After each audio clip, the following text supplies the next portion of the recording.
Hey, it's Awa Gemini, and today we're making the most fabulous matching satin set for my sister's courthouse wedding. Okay, the vibe for this is very classic, chic, and also very trendy at the same time. So I was thinking of doing like a satin matching set. I've been very inspired by a lot of these matching sets I've been seeing on Pinterest lately. I'm thinking possibly like either a halter top or an asymmetric top with some wide leg pants. I think that's really the vibe. I did get this most beautiful poly satin brown fabric at the fabric store recently. I've been wanting to use it for a project, and this is really just perfect for this project. So I'm really excited to use it. I did find two different patterns that I'm going to be using from two different designers. So for the top, we have this halter neck top from Sunny and April Studio. This is the Erica cowl neck halter top. And for the pants, we have the Greta wide leg pants from the Tracing Wheel. Both of these look perfect for what I want, so let's get started to prepping. Okay, so I finished printing, cutting, taping all of the pattern pieces for both the top and the bottom. It took me a while. It always takes me a while, and it's so tedious. Someday I will actually plan ahead and use the AO size and have it professionally printed, either at a printing shop or at my library. I think my library offers large printing. But since I wanted to do it tonight and soon, I don't want to wait for that. So that's why I did it this way. Okay, so we're going to be using a very pretty satin brown reddish fabric. So look at this beautiful color. I don't know how accurate it's showing on screen, but it is super pretty. The shine is still there even after the wash, so I'm really excited. Okay, so let me get to cutting. Let me start sewing.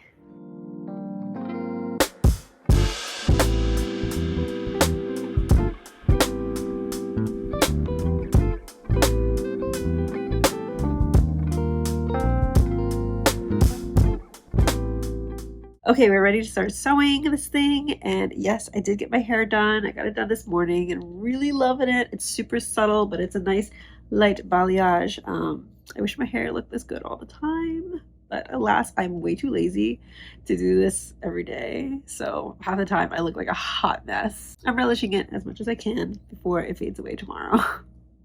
But anyways, I'm gonna start off with the top first, and because I think that's a lot simpler steps. And then we'll go into the pants. I'm excited to have this come together, so let's get started.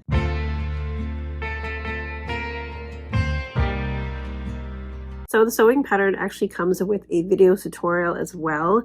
We'll start off by putting the pieces together, wrong sides together, because we're going to be doing French seams to put the pieces together. A French seam basically is you're going to do it wrong sides together, you're going to sew that down, and then you'll trim the excess, fold it so that it's the other way around, and then it's gonna be sewn again, and so that raw edge is gonna be hidden within the other new seam now. I know that sounds a little confusing, but maybe that will make sense once I start doing it. I will also link a video to a French seam up in the cards above as well. That was really helpful for me when I first learned how to do this. I do really like this seam because it does finish things really nicely. It just takes a little bit more effort since you have to sew the seam twice, but it does look really clean on the inside. It's this fabric phrase quite a bit. It is a good idea to do this type of seam to keep everything hidden and not crazy looking inside. So again, we have the wrong sides facing. This shiny side is the right side, and this duller side is going to be the wrong side. I also have the other lining piece attached as well, and we're going to sew down the sides with a straight stitch. For the sewing settings for this fabric, I'm going to do a straight stitch with a smaller stitch length so that the stitching is less visible on the right side. Everything else is pretty much my normal settings. I also am using a microtex needle for this, which is a thinner and sharper needle so that you're not going to snag on the fabric when you're sewing. Optionally, you can also add some masking tape. This may give a little bit more friction to keep the fabric more stable since it's kind of slippery. Continuing the French seam, I'm going to trim the excess seam, flip it right sides together, press, and then sew it straight down, encasing the raw edge in the seam.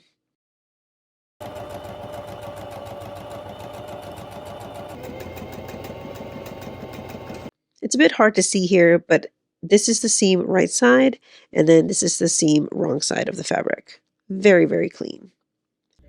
One of the last steps is to hem the raw edges using my rolled hem foot. And this is where everything started to go downhill. You guys, I'm so blown right now.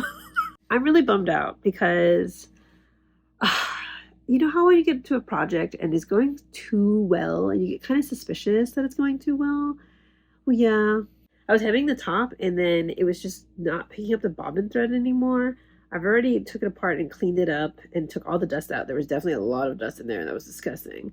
But it's still not working, so I probably have to retime the machine, and I really don't want to do that because it's so annoying. I've done it once already.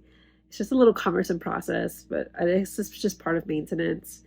I am kind of blown, so I don't want to keep going at a frustrated rate. So I'm just gonna stop for tonight and then pick up again tomorrow. However, I am really proud of this hem that I did do. Look at that. That's like probably the cleanest hem that I've ever done on something. I'm really, really happy with that hem. It's so nice. It's gonna be looking professional, y'all. Once I get this sewing machine fixed. So yeah, I'll see you tomorrow. Just a PSA to clean and dust your machine every once in a while, because yikes. So I've been tinkering with my machine and it is not necessarily, maybe not a timing issue like I thought it was, but I'm not really sure what exactly is wrong. I am using that microtex needle. I used a new needle just in case maybe it was dull or something. I rethreaded the top, I rethreaded the bottom, I made sure all the dust was gone. I changed the settings and nothing seemed to be working. It was skipping the stitches still. Zigzag stitches wasn't working. Straight stitches was still skipping. So I changed it to a regular size needle, a universal size needle, plus like cotton instead of this material, and it sewed fine. So I don't think it's a timing issue. The microtex needle was working for so long. I don't know what's wrong with it that's not catching the bottom thread. So I changed it to a universal size needle and that seems to be working fine now. I already hemmed everything. I'm just kind of confused of why like it all of a sudden it stopped working. Maybe I just got lucky. I don't really know. So at least the universal one is working now and we're just gonna, I guess, use that for the rest of the project. But yeah, if anyone knows why all of a sudden the microtex needle wasn't working for this silky fabric, which I thought was appropriate for this, just let me know in the comments below because I'm still very new at sewing, so I'm still learning stuff all the time.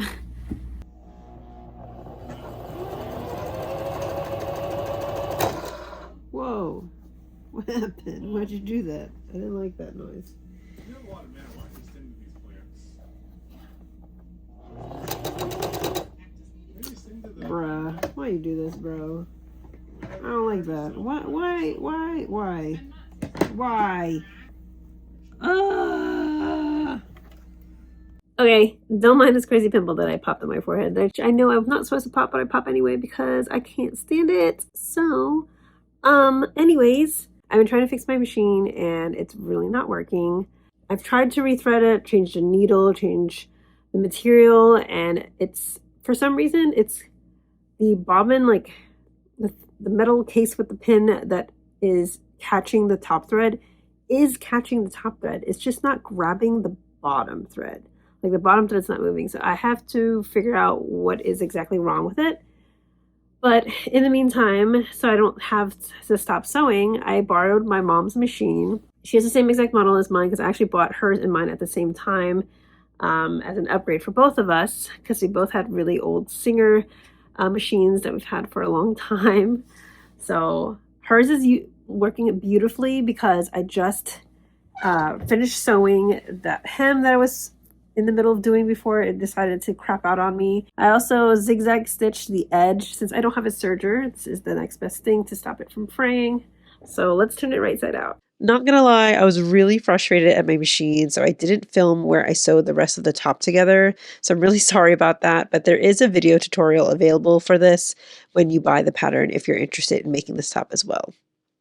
I hope I fit this. Push that out. There goes our loops for our buttons. It looks like a bunny ear. What if this doesn't fit my neck? I don't think I have a big neck. I don't know. Wait, Oh, I didn't sew this close. That was silly. My next to last step is adding the button closure for the halter neck. I'm going to align the loops on the other part of the neck piece and mark where the buttons will go, but before sewing those on, I'm going to add a small piece of interfacing to give the buttons a little bit more stabilization.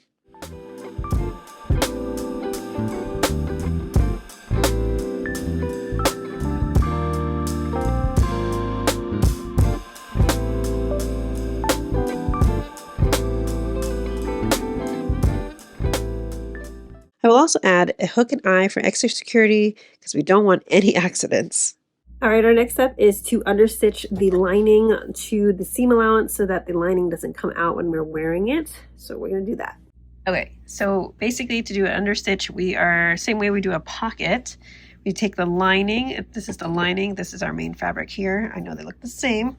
The seam is facing out this way so that we're going to sew this to the seam allowance.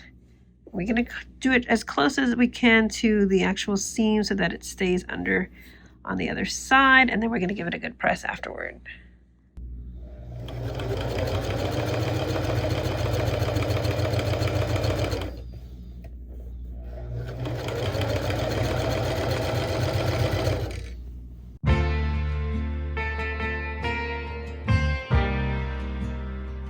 For the pants, I will go through a bit more detail because there wasn't a video tutorial. However, their written and illustrated tutorial was very detailed and very thorough. I really liked their descriptions of everything. First, I stay stitch the pockets to prevent them from stretching over time. Then I'll put the pocket to the appropriate front pant leg, right sides together. Then we're going to sew it alongside here, then zigzag stitch the other two raw edges.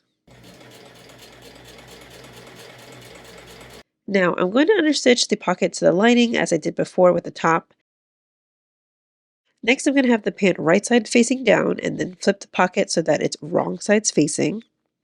I'm then going to fold the pocket in half so that the edges meet here, and then sew the bottom of the pocket. Now I can align the pocket to the pants by hand basting on the top edge here and the side edge here. And this is what our pocket looks like from the right side. Then we're going to flip this over to match it right sides together with the back leg, and we're going to match the inseam right here. And then we're going to sew down the straight part of the inseam all the way down. Next I will sew the outer seam. You'll notice that they won't fold exactly in half because the back leg is a little bit bigger to account for our bum, but just match the edges of the outer seam and sew all the way down. We'll then repeat the same process for the other leg.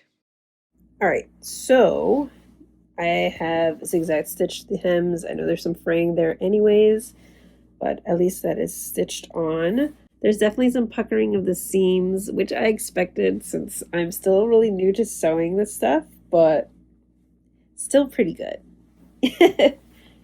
Way better than where I had sewn before.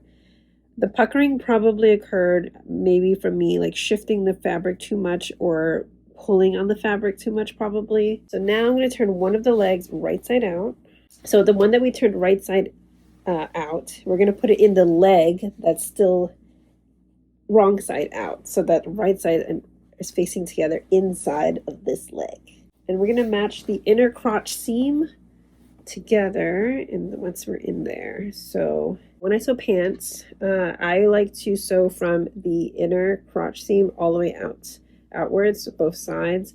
It's a little bit more cumbersome than going all the way around, but it just assures it's more centered and making sure everything matches and things are not like weird, you know?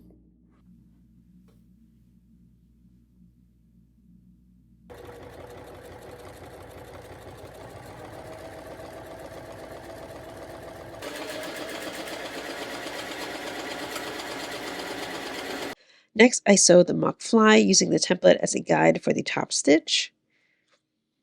Now it's time for the waistband. I took pieces D and E to sew together to form a loop.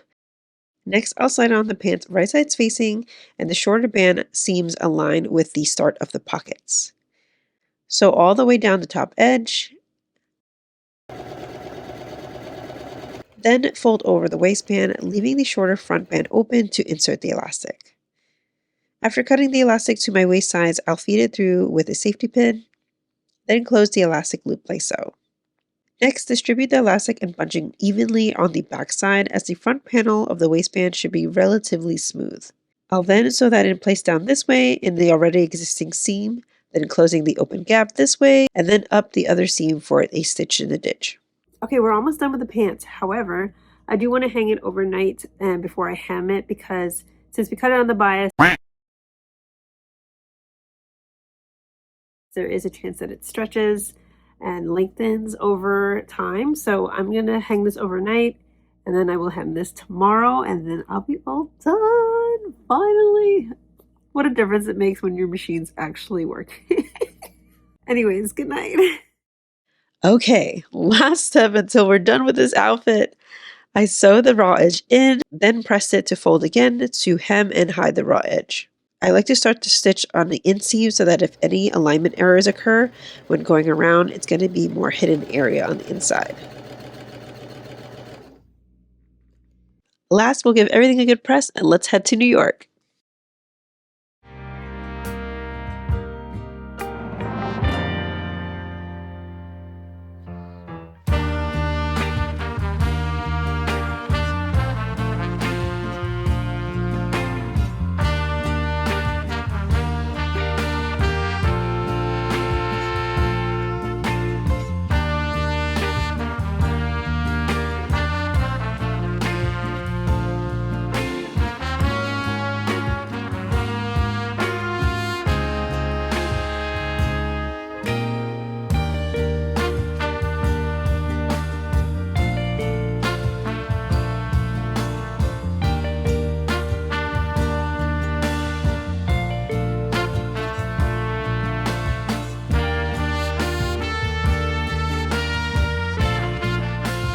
Something about a monochrome outfit is just so good. It just looks so chic and put together, and I'm really happy at how this came out. But yeah, the set was so beautiful. I'm still obsessed with this color. It looks so good on my skin.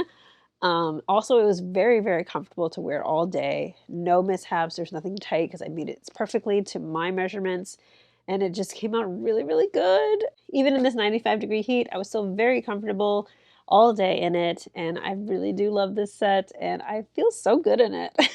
Yeah, I would definitely recommend doing these two patterns if you're interested too, and even other fabrics, because I love this set so much. I think in a cotton or linen would be good for like a brunch outfit or a casual date.